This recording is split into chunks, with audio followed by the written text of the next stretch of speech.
edition of the Nation's Capital Sports Show, where it's most definitely on. From my left to my right, we have Vincent Charles, Stephen Manguez, Afshin Banab, Chris Jerry. I'm Kevin Jeter.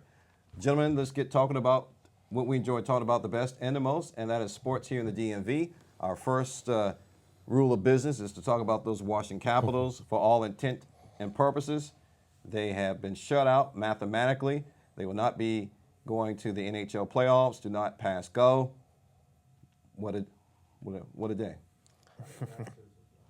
Yeah, 4 years ago, Ted Leonsis came out and, after winning the President's Trophy for the best record in the National Hockey League, he said, watch out for this team. They're going to do something, maybe not next year, but the year after. And they've been in a slow decline ever since. So things are going to changes will have to be made, Kevin. Heads will have to roll eventually. Well, as that Ray Charles song would go, change will be coming. Yeah. Speaking of changes coming, let's talk about strategically. What could have the Capitals done to avoid this mess from a playing standpoint of view, Stephen? Well, from the playing standpoint, it's purely defense. I mean, we know the troubles we've had, poor back checking, not just Alex Ovechkin, but many of the other players on the team. And Alex has had a lot made up about him on his back checking with his minus 36, but that's not necessarily what he's there to get paid for. And also, we know we're on a firing watch for GM now, probably Oates as well. And an interesting stat on that defense, this year with 2 or fewer goals when we scored that, we have a 0-25-6 record. And under 2 years under Oates, 1 win. So a 1-41-8 record when we scored 2 or fewer goals. Wow.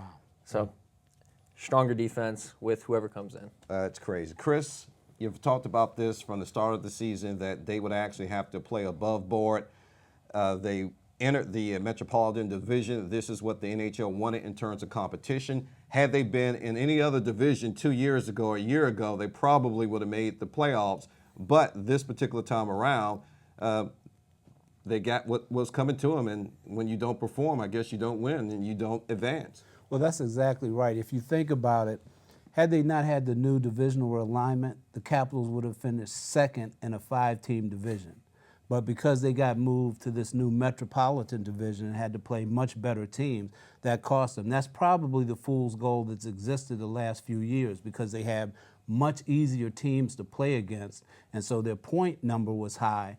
But when they got in the playoffs, they went out in the first round. So I think definitely this move to the Metropolitan Division did them no good, and they only had 28 regular time wins in regulation or overtime, and that was by far the lowest of any of the teams that were in contention for playoffs this year.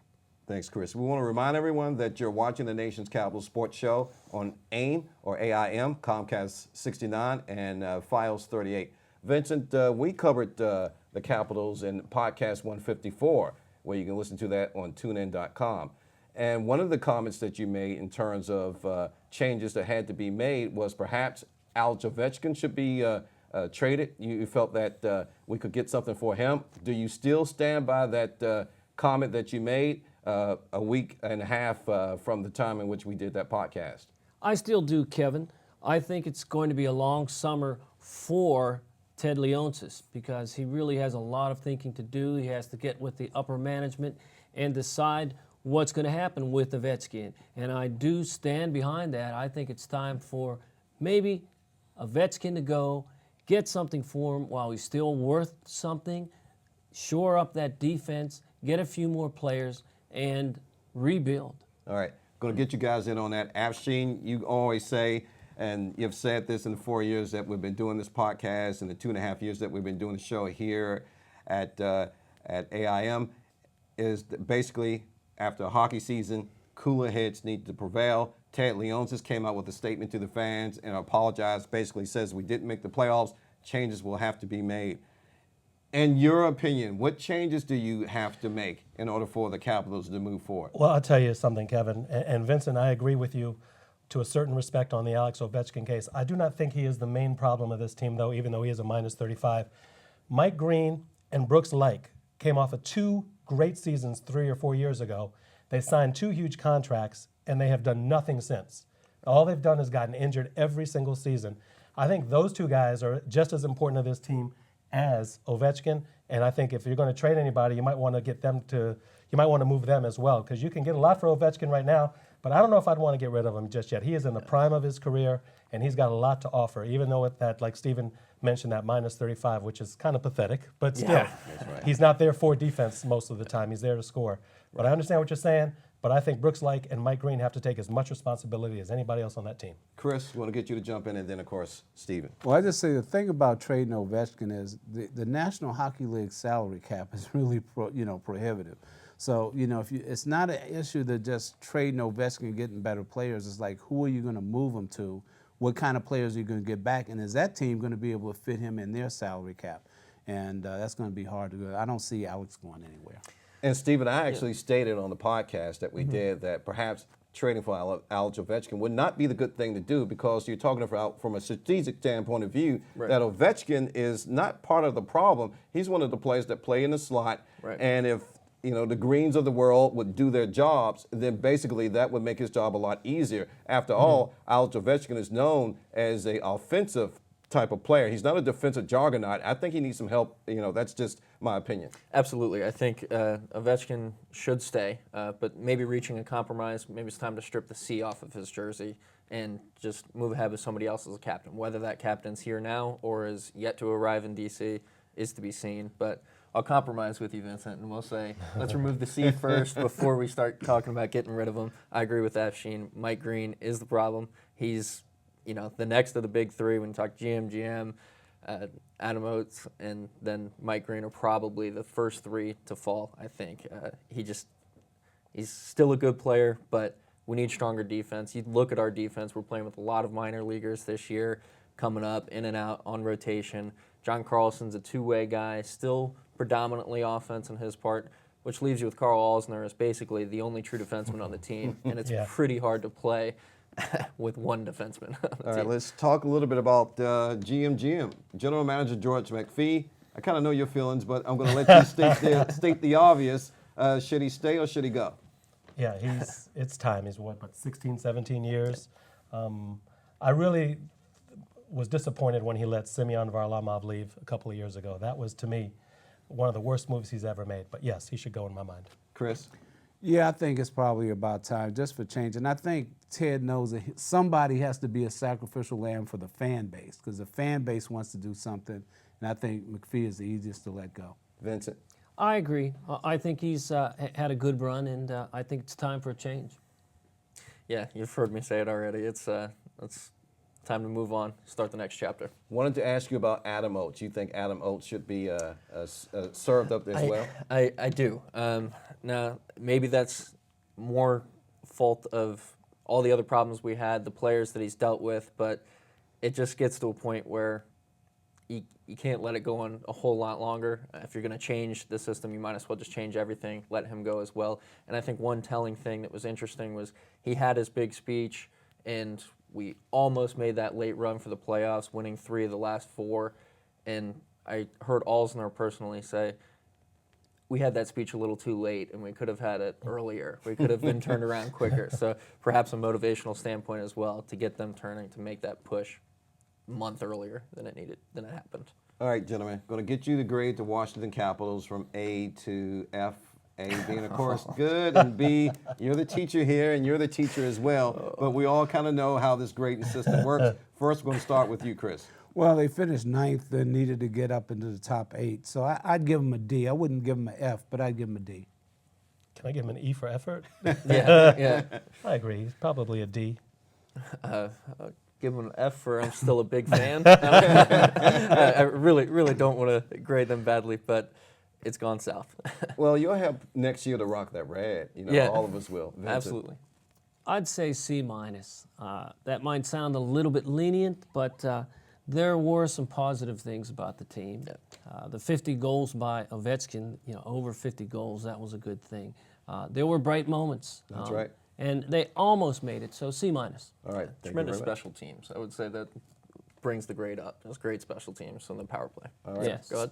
Thank you very much, gentlemen. Speaking of bringing the grade up, the Washington Wizards have brought their grade up, and they are going to the NBA playoffs. Are you kidding me? That's right. And so the question that I'm going to ask you guys, if this was a performance objective for Ernie Grunfeld, the general manager and the vice president of basketball operations, as well as the coach of the Wizards, Whitman, should they be extended for 1 year? Oh, I think they will come back for another year, especially if they do play a team like Toronto and actually get by the first round against the likes of a Toronto Raptors squad. So they would probably come back for another year. How can you fire somebody when they make the playoffs after 4 years, Chris? Well, let's go to Chris because I saw this huge smile coming across Chris's face, and I gotta hear what you gotta say. No, God bless them. I'm glad they made the playoffs, And I'm a Wizards fan. That's one of the local teams I root for. But I'll tell you, one change I still would make whether they made the playoffs is Randy Whitman. I wouldn't bring him back. I'd make a coaching change. And why would you do that?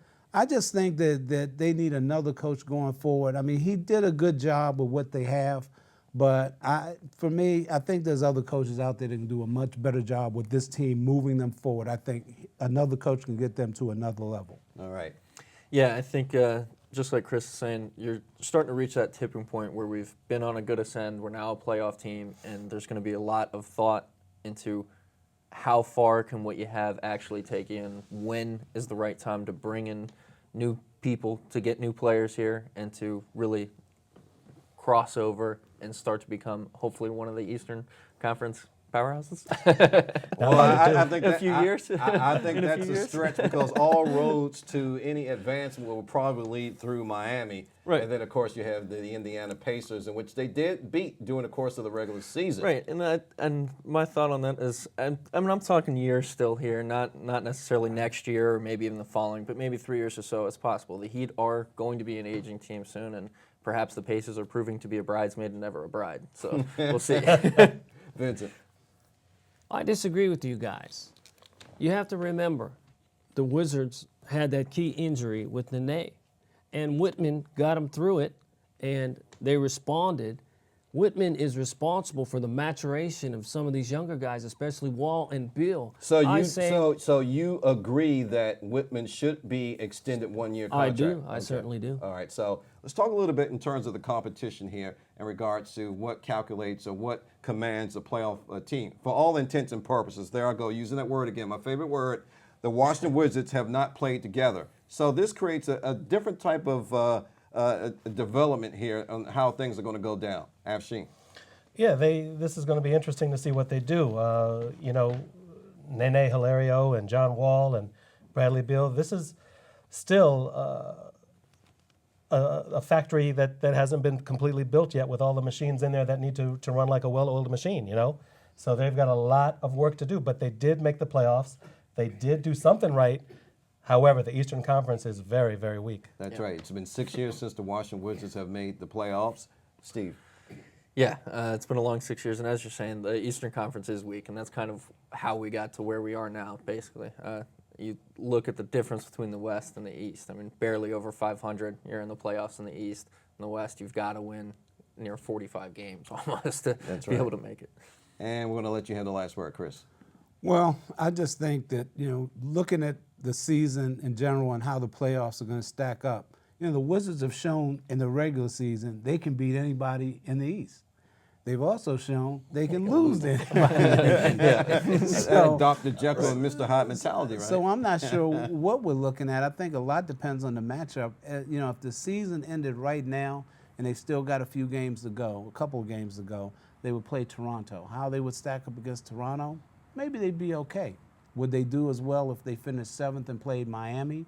Maybe not so good. Well, So we'll see. well, the good thing about this, at least one team from Monumental Sports has been successful, and that's the Washington Wizards. So we've got to give them a standing or sitting ovation here. For Vincent Charles, Stephen Menges, Afshin Banab, and Chris Jerry, I'm Kevin Jeter. Coming up next, you can listen to the Nation's Capital Sports Show, of course, on TuneIn.com. But coming up next, more sports talk, and we're going to talk about the Washington Nationals right here on the Nation's Capital Sports Show, where it's most definitely on. We'll be right back.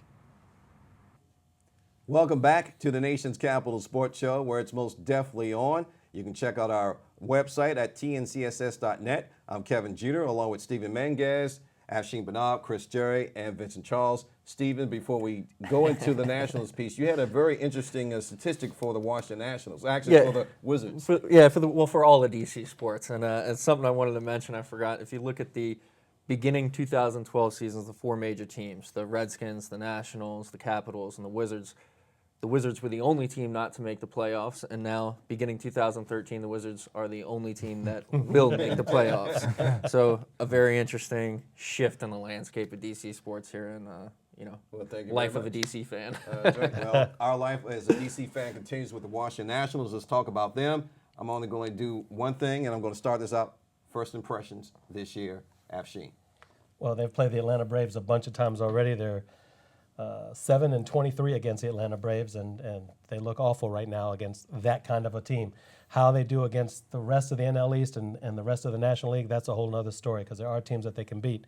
They've got to play well against teams like Atlanta, St. Louis, San Francisco, and Los Angeles in order to compete for any kind of a title. That's right. Speaking of St. Louis, we all know how that went 2.5 years ago. I mean, so we want to make sure that the Washington Nationals are who they say they are, and that's competitors, because all roads that lead through anything in the playoffs lead through either St. Louis or Atlanta. Chris? Yeah, if they didn't play Atlanta so far this year, they'd be undefeated. Yep. 6-0. I mean, but 1-5 against the Braves. But it's a 162 game season. You can't read but so much into it. The thing about the Nationals, they've incurred some injuries right off the bat. Losing their catcher Ramos. Now, Ryan Zimmerman's going to be out for 4 to 6 weeks with potentially a broken thumb, I believe it is. So they've got some issues there, but I think by the time we get to the summer, things will settle down and they'll be right there where they're expected to be. Vincent?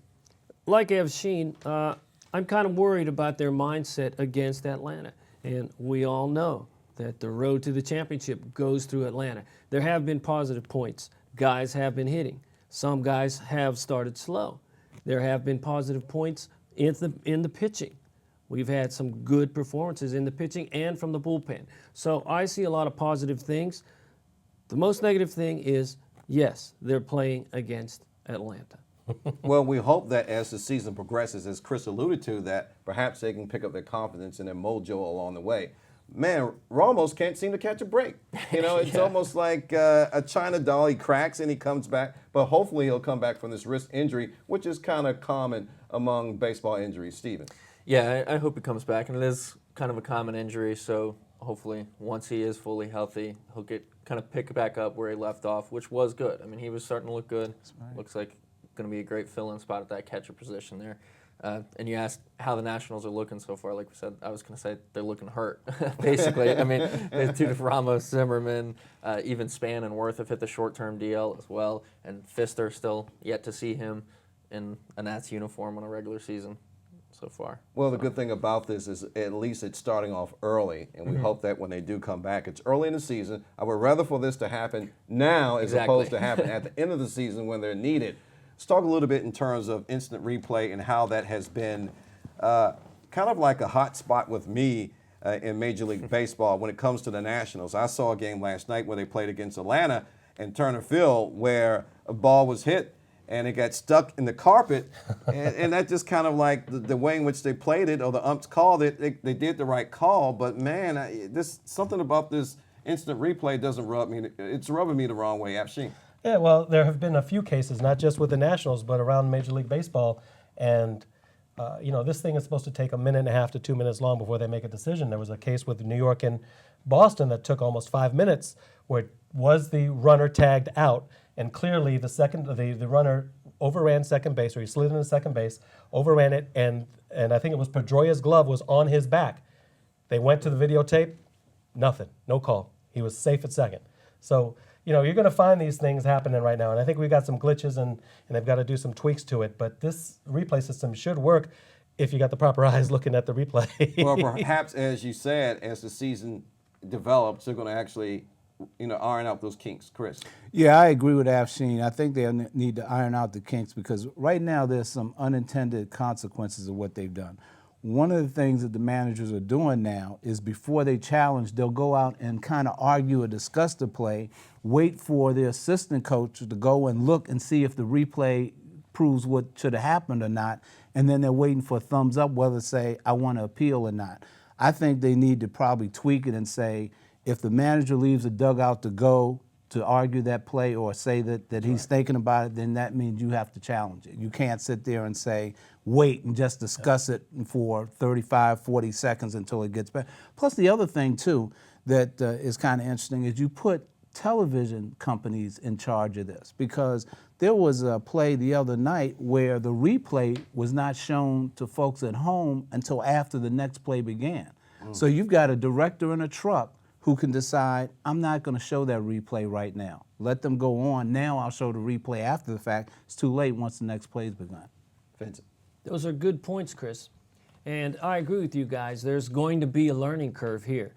We have to remember, this is the very first year for instant replay, okay? So there are going to be mistakes made, unfortunately. So what they're going to be doing this first year is ironing out those glitches or those wrinkles or whatever you want to call them, getting everybody on the same page, like you talked about, the TV people, the umps, the managers, making sure that they're not taking too long. All those things are going to be ironed out in this first year, and making sure that everybody understands the rules for each and every individual stadium. Stephen. Yeah, I mean, I think hopefully it will get ironed out and things will start running smoothly. But either way, there's going to be controversial calls, replay or no replay, whether or not it sees it. I mean, the one that you're talking about on second, and clearly the mitt's on his back, it doesn't matter. I mean, you look to other sports. We had a touchception not too long ago. I mean, there's a lot with replay and different calls and who the officiating is.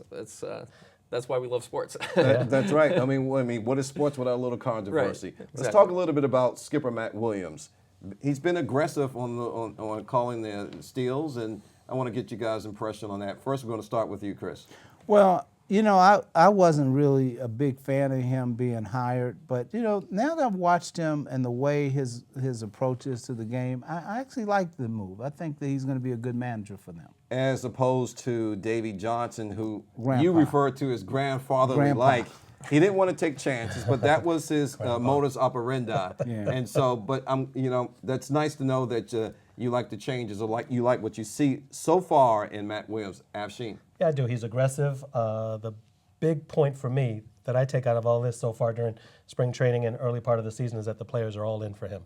And that, to me, is the most important thing, that the players, to a person, seem to like him a lot, and they believe in his system. So that's the most important thing right now. And Vincent, we already know how you feel, but since we're doing our show here on TV, tell us how you feel about the base running and Matt Williams' aggressive type of play calling. Okay, my jury will still be out on Matt Williams these first 2 years. But let's face it, he is definitely not Davey Johnson. That's right. I love the aggressiveness. There you go. That's what I was getting at. Because I was getting ready to call him because I'm saying, you said one thing on the podcast, and now you're saying something else on the TV show, Stephen. It's the same. I do like the aggressiveness as well. Of course, it's always a shame, and there's more second guessing that goes into it when you're aggressive and it doesn't go right. You can't second guess something when you don't make the move, basically. That's right. Either way, that's there. But normally, the aggressiveness will eventually pay off in the long run, but you may go through some streaks where it's not paying off for a moment, but you just got to stick to it. All right, we're going to let you have the last word on that. And now we're going to move into our fast-paced but furious last call segment. Kind of reminds me of when you're in the bar, you're at your favorite watering hole, the barkeep says, last call, but this is actually 5 minutes or 6 minutes worth of us talking about sports, kicking a can. I'm going to throw stuff out to you guys and see how you handle it in your own universe, the universe of your mind. So we're going to start this first. We're going to start out Redskins sign Deshaun Jackson. Is this a good move, Stephen? I think it is a good move. I was really cautious at first, but then stories came out that a lot of the, character stories were false. So good to see that, and I wish him the best. But I think it is a good move. Line him up next to Pierre Garçon. Mainly, it's a good move because we didn't overpay for him. So You don't think 3 years at I don't think that's an 24 overpay. million, Yeah, $80 exactly. million I think a year, I think that's a 16 million guaranteed. I don't think it is. I mean, I think it's a good value for that player. Pierre Garçon's contract was bigger, so I think he still will remain the number one receiver. He's certainly going to have more catches. Okay. And Well, then, yeah. I'm going to add some water into this Yeah. because you're the opposite. I want to say you for last, but since I already know how you feel, you go, man. Go, My Vincent. universe says this was not a Bruce Allen move. Look, the question is, here's a guy, he was a main cog of the Philly offense, right? Over 1,300 yards in receptions. Why do they get rid of this guy when he's a main cog in your offense? Right there, that's a red flag to me. They didn't need him. They need linemen. All right, let's move on real quick. Afshin and then, of course, Chris. Same reason the Caps might get rid of Alex Ovechkin. But seriously, Vincent, I agree. It was not a Bruce Allen move. It was a typical Dan Snyder move. But I do think this might actually work out for the Skins. And $16 million is like what, 3.5? Is like what, 5.5 a year guaranteed. 16 million guaranteed. It's not a lot for a big-time wide receiver. He's 28 years old. All those other guys that Snyder used to get, they were out of their prime. They were in their late 30s. All right, let's move on, Chris. And I agree with Steve. It wasn't that bad of a move from a cap standpoint. And the other thing that it does is, while it makes the Redskins better, it makes Philadelphia worse because they are missing their key player now. So I think, yes, that was a good move to pick him up. All right, let's move on. DC United wins 2 games. Chris. Hey, what can we say? I mean, I think a couple of weeks ago I was saying that, Ben Holson, my man, was even on the hot seat. I remember that. But they've won 2. They picked up 7 points early on after 6 games, so they're looking pretty good. They're like halfway to the number of wins they had last year. So, hey, That's a vast improvement, and they right? still got this, Early on in the season. They still got 28 games to play. So, I think it's a good move so far. Now they have been home wins, but still, a win is a win. That's right. Steve. Well, looking forward to trying to catch some games. I haven't watched a whole lot of the soccer recently with good reason with the amount of wins we talked about last year. but got to get out there in the good weather and check them out. Vincent. There's a little more swing in my step when I talk about DC United right now. 2 wins, that's an improvement. But remember, they're young, and I think still it's going to be a long season. He's a radio man. There should have been a little kick in his step. Get it? I get it. Hey, I want to see Eddie Johnson come to the fore and actually get some goals this season, and Boswell as well. Those 2 guys are key contributors, or they should be, for DC United. If they score, this team has a chance to go a long way. All right, UConn wins it over Kentucky. UConn, very successful. You wouldn't expect this from them, especially after 2 years ago in which their whole athletic program in terms of the basketball program was kind of under some type of disguise or was very problematic. Afshin. Right, Jim Calhoun was the coach there, had won 3 titles, and then there was a lot of things that were going on at UConn, so he stepped down. Kevin Ollie, one of his former players, took over, and this year had one of those great years, a la Kemba Walker a few years ago, Shabazz Napier this year, and they just rolled through the tournament, and they beat Kentucky, and they beat a bunch of freshmen, which I was very happy about because of the old Fab Five. So You guys can jump in. Well, how about the men's and women's side of it, the sweep? Not only were they the first team, I believe, to do it in 2004, they're the second team to do it as well. That's right. Vincent. Now, when you talk about the 2 teams in the final, Kentucky and Connecticut, those guards for Connecticut, especially Shabazz Napier, great player. And here's a guy, he could have went pro. Maybe some of these Kentucky guys might think about that. He could have went pro last year. He stayed another year, and look, he won the national championship, helped win the national championship with his team. Chris. Well, I think the story in this, to me, because as much as I followed college basketball, I really overlooked it, is the fact that UConn is the first team since UCLA to win 4 championships over a 16-year period. When we talk about college basketball powers, UConn doesn't normally get thrown out. We'll talk about Kentucky, Louisville, North Carolina, Duke, Kansas, all these kind of schools.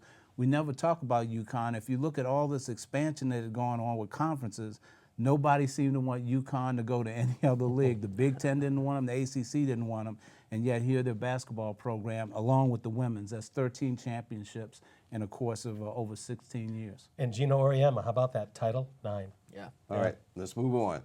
Alonzo Mourning, Mitch Richmond, and Coach Gary Williams inducted to the Basketball Hall of Fame on the first ballot. Now, I'm only mentioning Mitch Richmond because he used to play for the Washington Wizards. Afshin. Right, yeah, Mitch Richmond played for the Wizards for a little bit and had a good, successful 3-year run here, but he honed his craft in Golden State and Sacramento. It's a pleasure to see him do it. He's deserving of it. Alonzo Mourning, a 4-year player, guys. That's right. By the way, at Georgetown University. And Gary Williams, it's a twofer for him. Not only did he get into the Naismith Hall of Fame, but he got into the National Collegiate Basketball Hall of Fame as well, all in the same month. Steve. Well, it's great to see. As you mentioned, lots of good deserving guys, and nice to see some local ties when you talk about going into the Hall of Fame. Vincent. All deserving inductees, and the story behind Alonzo Mourning is really something. Not only his play, his going through Georgetown, how he was really influenced by John Thompson, and his dealing with his medical ailments. That's right, and he's also an orphan, and he had to do a lot of trials and tribulations with his life. Interesting story, as you mentioned, Vincent. Yeah, I think Gary Williams. I mean, I'm not a Maryland fan, as you well know, but I think But I am. yeah, I think it's good. He's got a good coaching tree going. I think that was a wonderful thing. You know, Mitch Richmond, one of the things is he did play here a few years with the Wizards, but interestingly enough, the trade of Mitch Richmond here helped make Sacramento a power because Chris Webber went to Sacramento in that trade, and that's when the Kings all of a sudden took off. So congrats to Mitch, though. He had a good career. It's just that he didn't show it too much here when he was wearing a Wizards jersey. Yeah, unfortunately, well, congratulations to all of them. I mean, that's a good, good event and a good mention for them to be enshrined in the Basketball Hall of Fame. You can contact us on info@tncss.net if you have any questions. You can also join our newsletter at tncss.net. And Afshin, before we get out of here, wanted to talk about how you will be calling games, softball games, high school games here at AIM. Yeah, we will be starting in late April, early through May, and probably June. We'll cover 4 schools. We'll cover all the public high schools, Yorktown, Washington Lee, and Wakefield, and of course O'Connell. O'Connell is the school that has had a great softball girls team over the past 20 years. I think they've won 18 championships or something like that. But we'll be covering it right here on AIM. And then I also mentioned to you that you're also going to be talking about that on our podcast too. We will. Well, now you just did. That's right. I'll be talking about it then. Yes, we will be. All right, we have so many people that make us look good, and that's kind of hard to do for a sagey bunch here, with the exception of this young man here. But nonetheless, who are they? Well, Director Charles Smith, and we have Craig Syfax, Ken Briley, LJ Lacoma, Kimberly Phillip, Andrew Schonenberger, Larry Hickman, and of course, the person who really puts all of this together, Devin Gallagher. And one more quick reminder, Kevin, you can catch the Nation's Capital Sports Show right here on AIM, Friday nights at 9:30, Sundays at 3 p.m. And did you know that we also have our own YouTube page? We do have our own YouTube page. I've looked at it many, many times. That's right, and we're also on TuneIn.com. That's where the views. TuneIn.com, yes, Yeah, we we are. just recently joined that. Go to TuneIn.com, look up the Nation's Capital Sports Show, and TuneIn's been very good to us because on the last 2 podcasts, 153 and 154, 154 we've had like 2,700 listeners, and that's pretty good. Well, people better start tuning in. That's right. I get that. Where's the gong when you need it? For my esteemed colleagues in Chris Jerry, Afshin Bernard, Stephen Menges, and Vincent Charles, we thank you for listening and watching the Nation's Capital Sports Show, where it's most definitely on here at AIM, or AIM, I should say. And also, you can catch us on TNCS Sports at twitter.com. I'm Kevin Jeter. May you go out and have yourself a great sporting day as well as a great sporting week. And we'll catch you on the next episode of the Nation's Capital Sports Show, where it's most definitely on.